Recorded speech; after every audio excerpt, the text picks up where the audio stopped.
여러분 안녕히 주무셨습니까? 참 좋은 아침입니다. 오늘 7월 10일 화요일 말씀으로 드리는 오늘의 번제 이사야서 14장 말씀으로 같이 합니다.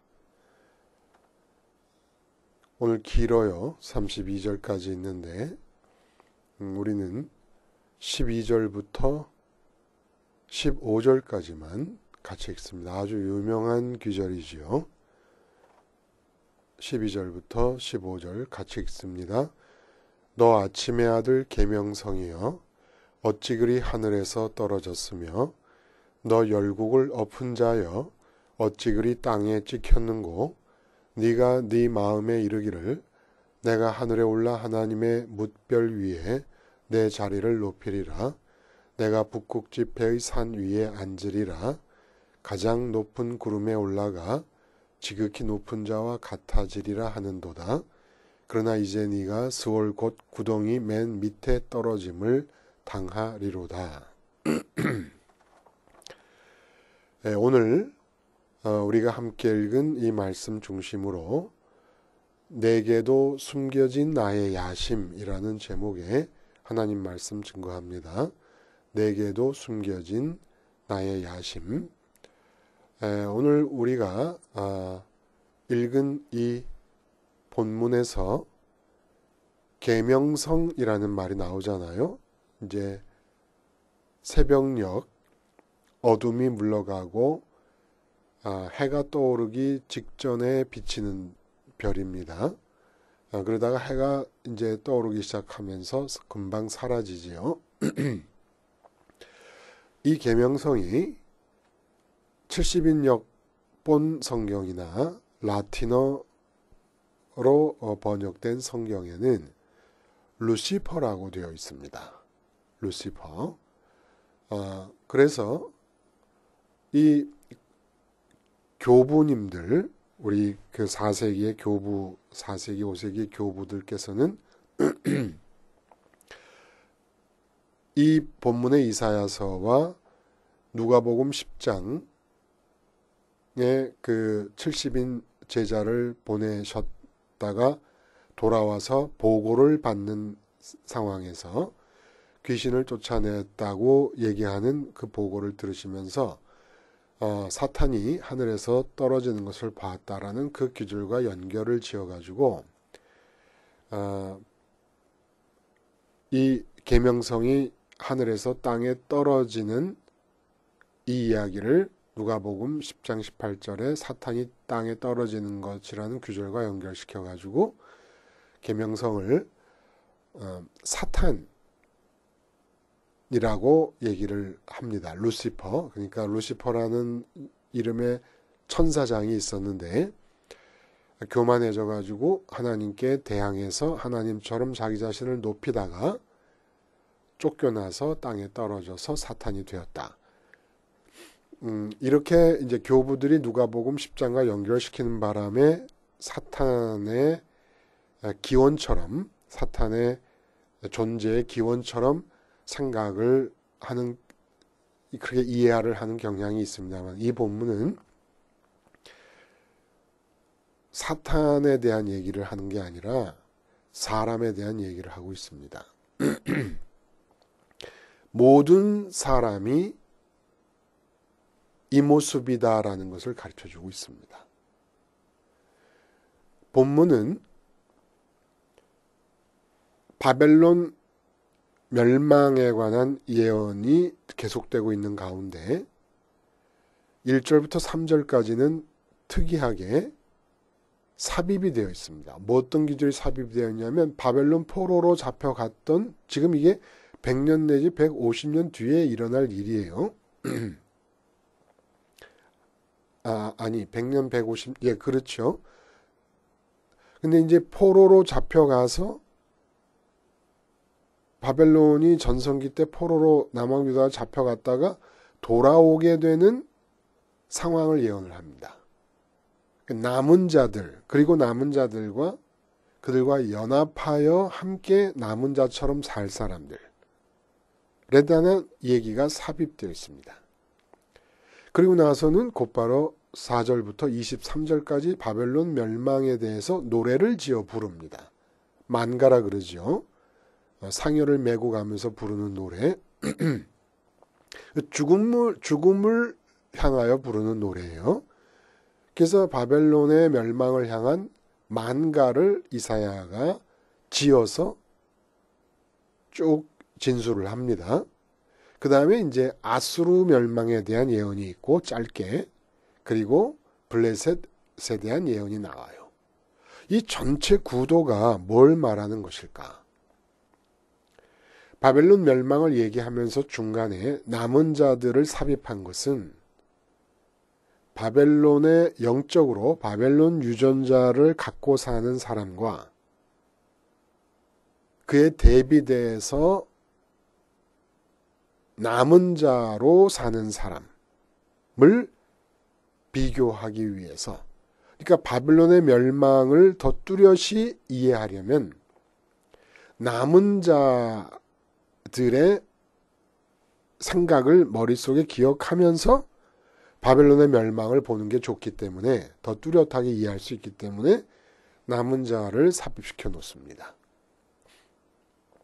그리고 아수르와 이 블레셋의 예언이 한 장에 포함, 바벨론의 멸망 예언과 이어서 이어지고 있는 것은, 여기서 근본적으로 말하는 것은 앞으로 이방 나라 10개국에 대한 예언들이 이제 진전이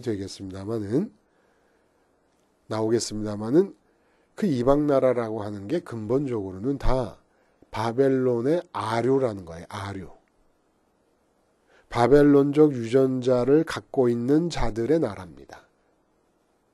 그러니까 크게 보면은 10개국에 대한 예언을 하지만 남한국 유다 중에서도 남은 자들, 포로로 갔다 돌아오게 되는 그 남은 자들과 바벨론적 유전자를 갖고 있는 자들의 대립, 아니면 대비를 위해서 이방 나라 10개국에 대한 예언을 하고 있다는 겁니다.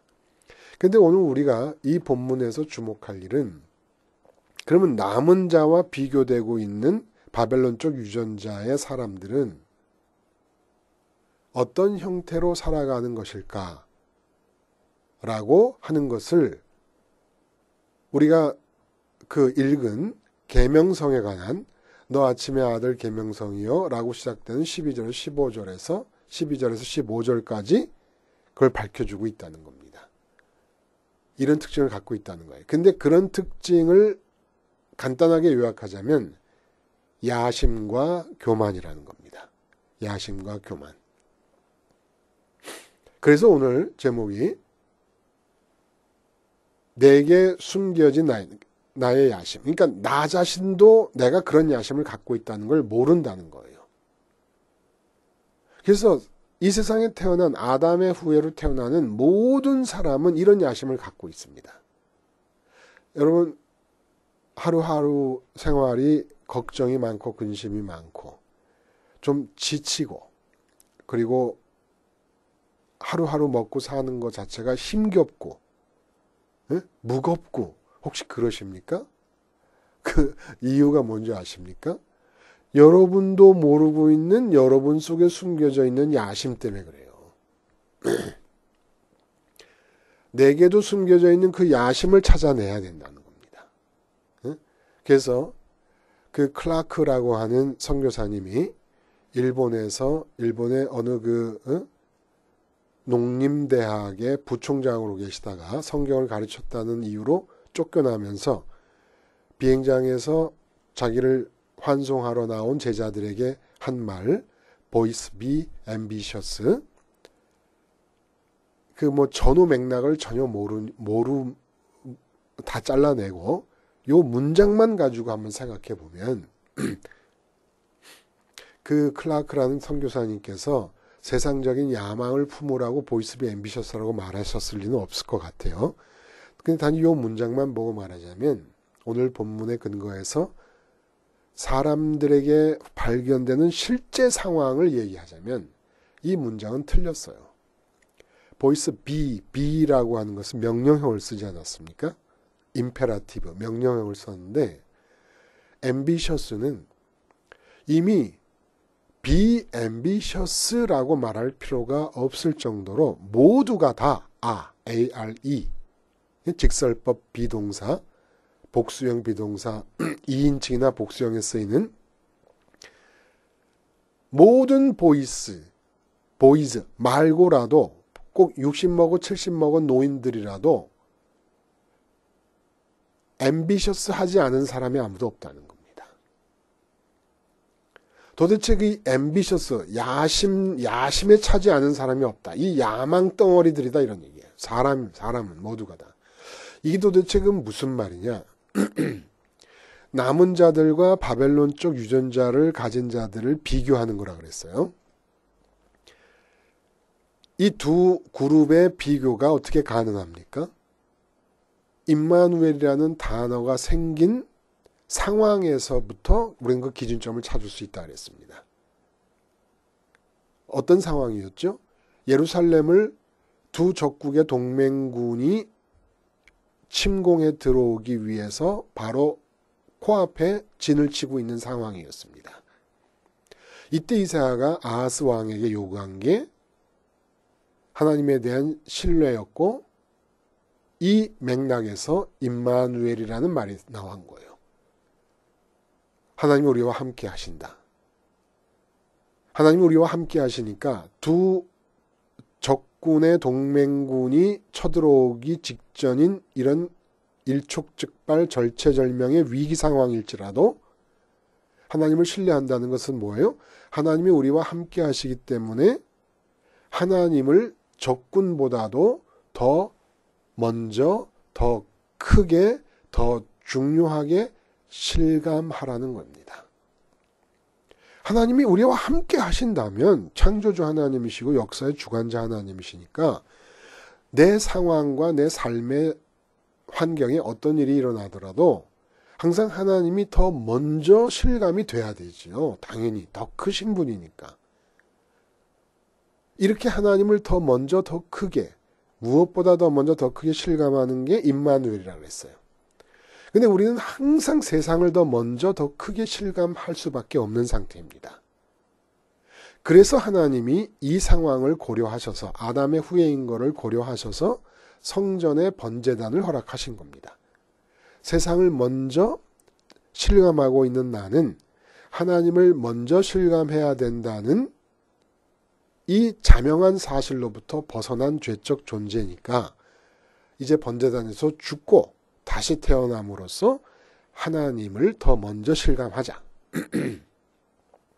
하나님을 더 먼저 실감하는 게 하나님을 신뢰하는 겁니다. 응?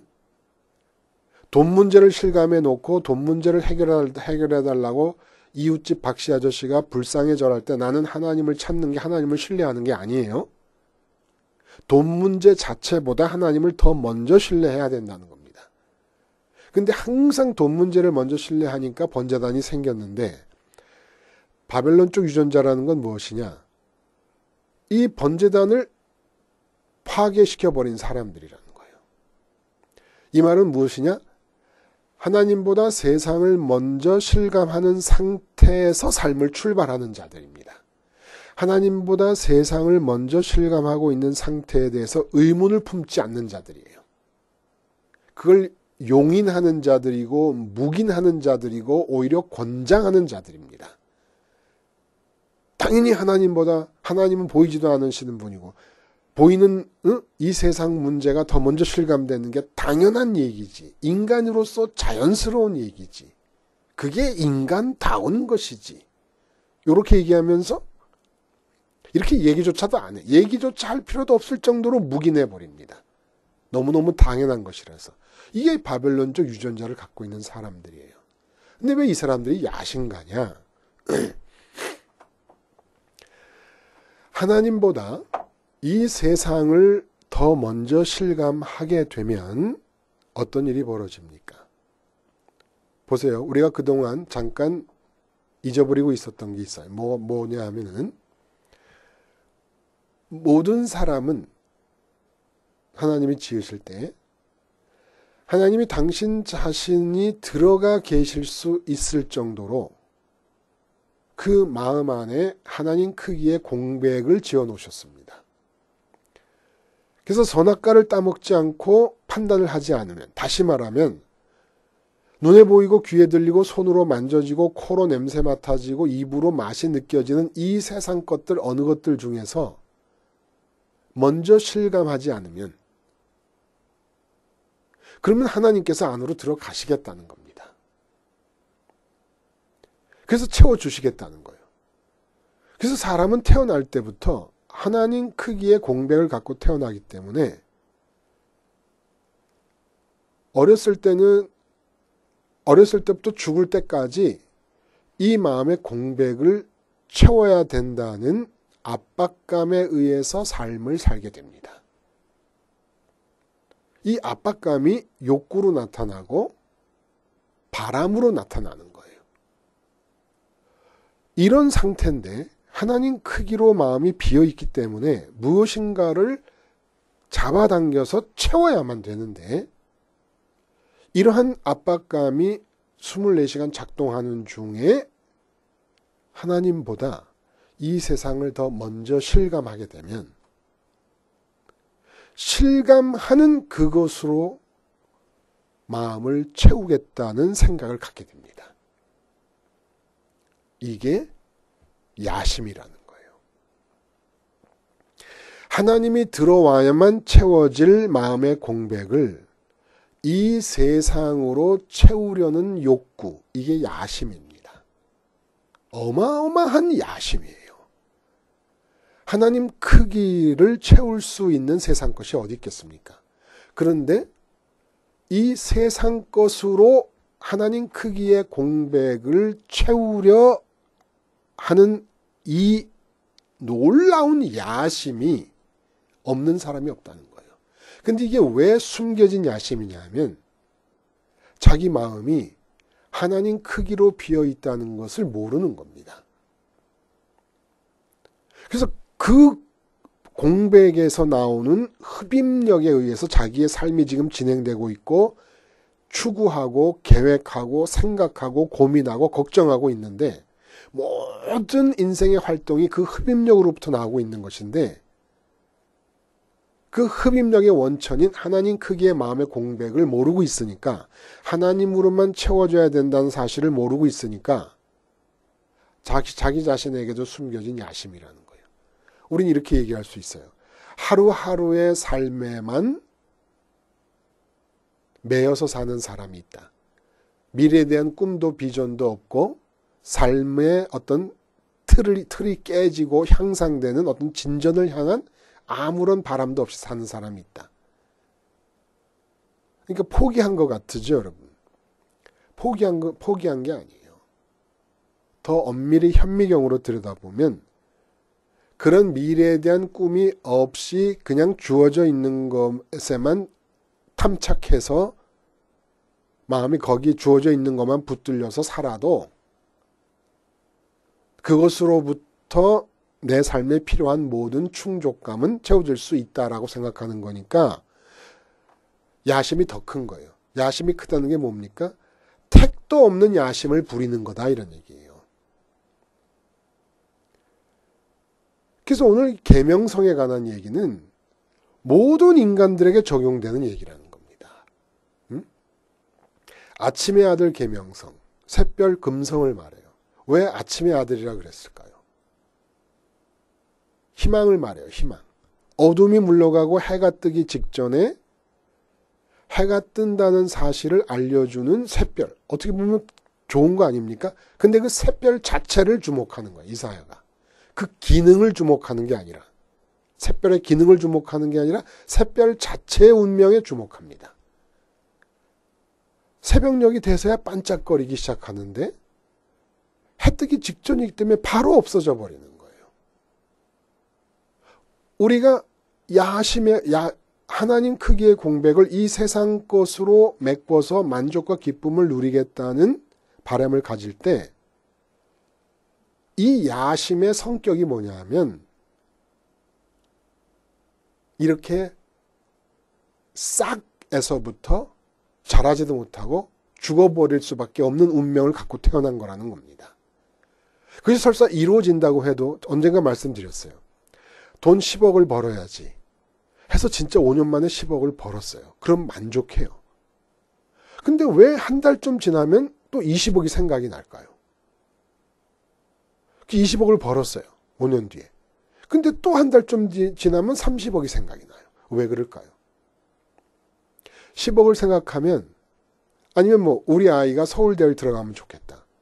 그러면 하나님 크기의 공백이 서울대 크기만큼 10억 크기만큼 축소됩니다. 축소된 상태에서 10억을 벌거나 우리 아이가 서울대를 들어가면 그 축소된 상태에서 마음의 벽에 꽉 찰 거 아니에요. 그럼 포만감을 느껴요. 포만감을 느끼면 어떻게 됩니까? 이루어야지, 얻어야지 라고 하는 힘이 없어지면, 축소하는 이 힘이 없어지면 원래의 크기대로 벌어집니다. 하나님 크기대로 돌아갑니다. 그러면 10억 이룬 거, 서울대 이룬 것이 아침의 계명성 같은 거예요. 싹 사라져버리고 말아요. 언제 그것이 내 마음에 만족과 기쁨을 주는 샛별이었냐 싶을 정도로 사라져버리고 만다는 겁니다. 그리고 열국을 엎은 자의 어찌 그리 땅에 찍혔는 거는 큰 나무를 지금 머릿속에 그리고 있는 거야, 이사야가. 큰 나무가 어떻게 열국을 덮었다는 게 그 그림자가 엄청나지 않습니까? 근데 찍혀서 넘어졌다는 거예요. 우리가 야심을 품을 때 갖는 것 중에 하나가 영향력이에요. 이 세상에 이름을 날리는 영향력. 이게 야심이에요. 그러니까 샛별 같은 것은 우리의 소유를 말해요. 소유라는 것은 돈이 될 수도 있지만 학력도 될 수도 있겠고 뭐 여러 가지 사람 관계도 될 수도 있겠고 내가 얻는 것. 그리고 이 세상을 향한 영향력. 이런 거를 통해서 하나님 크기의 마음을 채우겠다는 야심을 갖게 되는 겁니다. 아주 피곤해 죽는 거예요. 응? 그래서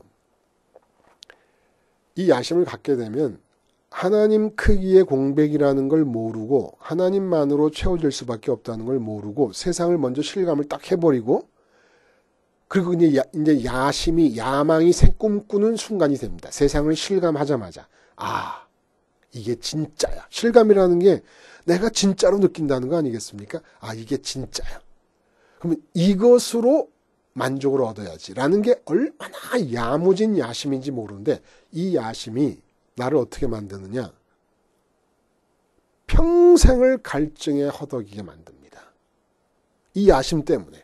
세상 것을 실감하고 실감하는 세상 것들로 내 마음을 채우겠다고 하는 것이 채워도 채워지질 않으니까. 평생 갈증에 시달리고 지치고 힘들고 어렵게만 살게 만드는 거예요. 왜 어려워요, 여러분? 왜 힘들어요? 왜 지쳐요? 여러분, 야심 때문에 그래요. 그 이상한 야심, 하나님 크기의 공백을 세상에서 실감되는 것들로 채우겠다는 겁니다. 잠깐 기쁠 수 있어요.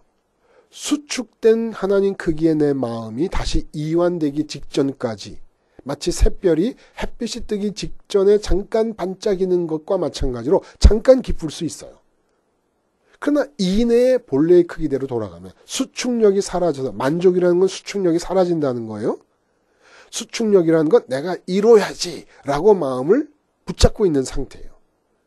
그래서 이뤄서 벽에 꽉 차게 접촉감이 느껴지면 이완되는 하나님 크기로 벌어지면서 또 순간 없어져 버려요.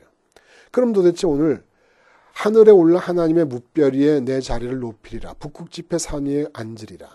가장 높은 구름에 올라가 지극히 높은 자 같아지리라 하는도다. 이게 다 지금 바벨론 왕들에 대한 얘기거든요. 근데 이 바벨론 왕들에 대한 얘기가 우리 얘기와 다르지 않다는 거예요. 그럼 이들이 지금 자기가 하나님처럼 되겠다, 신처럼 되겠다라는 생각을 갖게 되는데 이게 어떤 과정을 통해서 되느냐.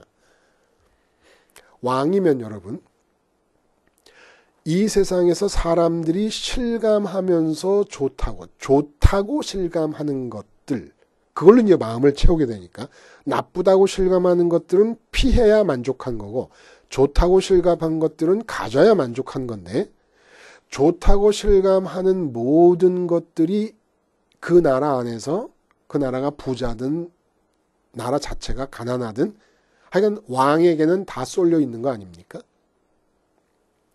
그래서 사람들이 좋다는 게 다 쏠려 있는 자리에 딱 앉았어요. 근데 다시 이 마음이 이완이 돼버리고 나니까 왕만 되면 모든 게 다 만족할 줄 알았던데 다시 이게 하나님 크기로 본래대로 돌아가니까 공허해요. 문제는 뭐냐면 일반 사람들은 공허해지면 돈 아까 말씀드린 대로 5억 모으겠다는 마음으로 살아서 5억 모으고 나서 마음이 다시 넓어지면 10억을 벌겠다고 하면 되는데 왕은 재산도 더 이상 모을 수 없을 만큼 많이 모았어요. 권력도 그렇고 명성도 그렇고 더 얻을 게 없어요. 이럴 때 나타나는 일이 뭐냐? 다른 사람들과의 차별점에서 기쁨을 찾기 시작하다가 다른 사람과의 차별점이 그저 돈 좀 더 많은 수준 정도 되면 갑질로 나타나다고. 다른 사람과의 차별점이 그보다 더 높은 단계에 이르다가 점점 더 높아 최고조로 이르게 되면 너희는 땅에 사는 인간이고 나는 하늘로부터 태어난 신이다 라고 말하게 될 수밖에 없다는 겁니다. 그러니까 정도에 의해서 극단의 정도까지 발전된 형태지 이게 바벨론의 왕들에게만 나타나는 성향이 아니라는 거예요. 그래서 세상 것을 얻겠다는 야심을 품고 하나님 크기의 마음을 세상 것으로 채우겠다는 말도 안 되는 엉뚱한 야심을 품고 움직였는데 자기가 움직인 대로 세상 것을 얻게 되지 않습니까? 자기가 움직인 대로 세상 것을 얻게 되면 만족이 없어져요. 하나님 크기로 마음이 도로 커지니까. 이때 나타나는 게 교만이라는 거예요. 다른 사람은 아직 못 얻고 있지 않습니까? 자기가 얻은 것들. 얻어봐야 참 만족은 없었어요.